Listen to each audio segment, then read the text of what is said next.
యొక్క special status పేదవాడి హక్కుగా కాకుండా ఉన్నవాడికి ఇంకా బాగా అనుభవించే విధంగా మారితే మాత్రం దీని వలన ప్రయోజనం కంటే అప్రయోజనం ఎక్కువగా ఉంటుందన్న విషయాన్ని మీ దృష్టికి తీసుకొస్తాం. స్పెషల్ స్టేటస్ వస్తే చంద్రబాబు నాయుడు 5 లక్షలు వస్తాయని చెప్పి 5 లక్షల కోట్లు వస్తాయని చెప్పి అంచనాలు.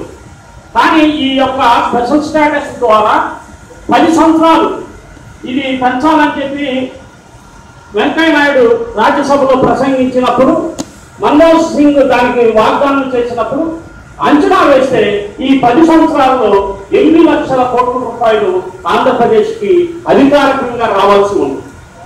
70% ఎక్సైజ్ ట్యాక్సెస్ కానీ లేకపోతే 50% పన్ను రాయితీలు కానీ ఇవి 10 సంవత్సరాల పాటు నిరంతరంగా పారిశ్రామికవేత్తలకి వనగూలే ప్రయోజనాలు ఉన్నాయి అన్న విషయాన్ని మీ దృష్టికి తీసుకొస్తాను.